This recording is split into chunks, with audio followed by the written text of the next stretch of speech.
कहानी की शुरुआत बहुत समय पहले से होती है, जहाँ हम छोटे ग्लेटरियल को देखते हैं।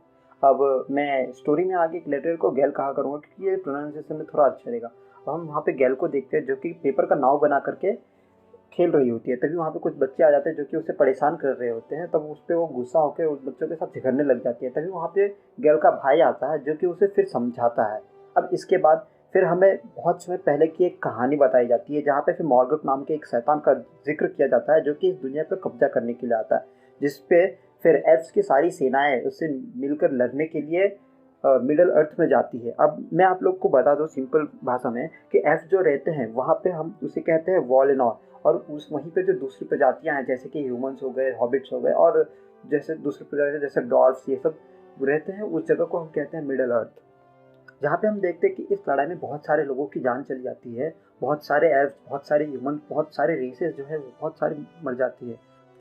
ये युद्ध बहुत सदियों तक चली जिसमें कई सारे लोगों की जान गई।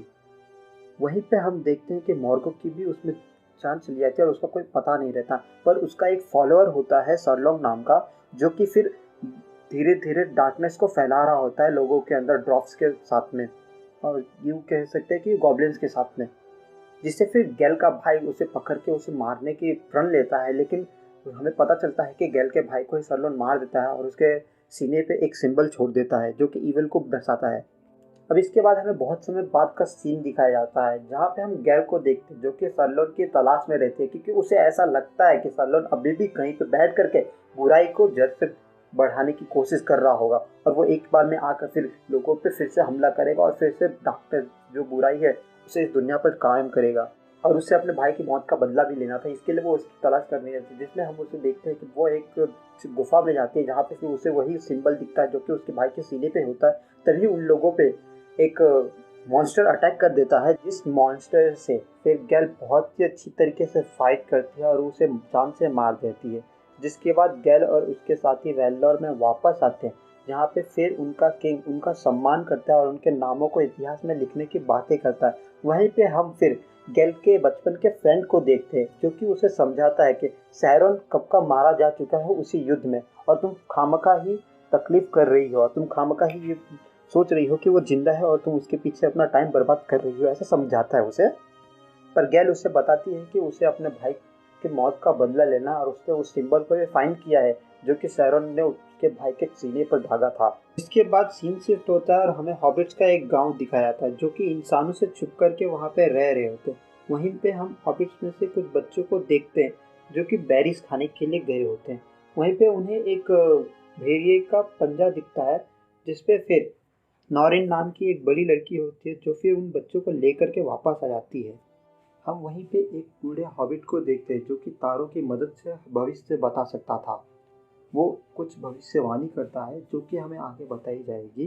अब इसके बाद सीन शिफ्ट होता है साउथ लैंड में, जहाँ पर कि इंसान रहा करते थे। वहाँ पे हमें एक गांव दिखाया जाता है जहाँ पे दो एल्फ्स वहाँ पे राउंड अप के लिए आते हैं, क्योंकि माना जाता है कि बहुत समय पहले जो मॉर्गॉक के साथ युद्ध हुआ था उसमें इंसानों ने ही उसकी हेल्प की थी।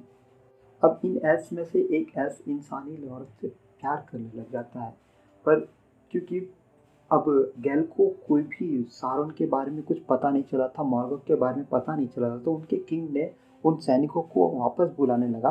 तो फिर वो उससे मिलने के लिए जाता है, जहाँ पे फिर एक किसान आता है जिसकी गाय किसी दूसरी जगह चली जाती है, जहाँ से फिर उसके धन से काला दूध जैसे निकलता है। जिसके बाद फिर वो उसकी जानकारी करने के लिए वहाँ पे जाते हैं। वहीं पे हम देखते हैं कि उस औरत जिससे कि वो एल्फ प्यार करता है, उसका जो बच्चा है उसके पास में सारोन की तलवार होती है।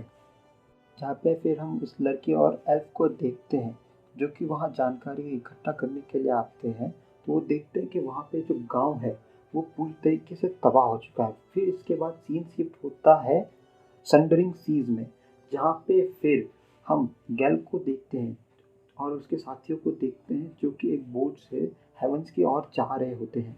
तभी हम आसमान में एक मीटियोर को देखते हैं जो कि पूरे एल्फ के राज्य से होते हुए इंसानों के राज्य तक भी दिखाई देती है। तभी गैल को कुछ अजीब सा और कुछ गलत लगता है। तब वो अपने भाई की बातों को याद करते हुए उस बोट से छलांग लगा देती है। जिसके बाद हम उस मीटियर को देखते हैं, वो जिस जिस जगह से गुजर रहा होता है वहाँ पे फिर डार्कनेस फैलने लग जाती है और पेड़ पौधे सूखने लग जाते हैं। और फिर वही मीटियर जो होता है वो हॉबिट्स के विलेज में जाके गिरता है, जहाँ पे फिर उस मीटियर के बीच में एक इंसान सोया हुआ रहता है। और इसी सस्पेंस के साथ ये एपिसोड यहीं पे ख़त्म हो जाता है। अगर आपको ये मेरी एक्सप्लेनेशन पसंद आई हो तो प्लीज़ इस वीडियो को लाइक करें, हमारे चैनल को सब्सक्राइब करें और अपने फ्रेंड के साथ भी इस वीडियो को शेयर करें। और प्लीज़ कमेंट करें ताकि हमारी जो रीच है वो थोड़ी बढ़ सके। Thank you for watching.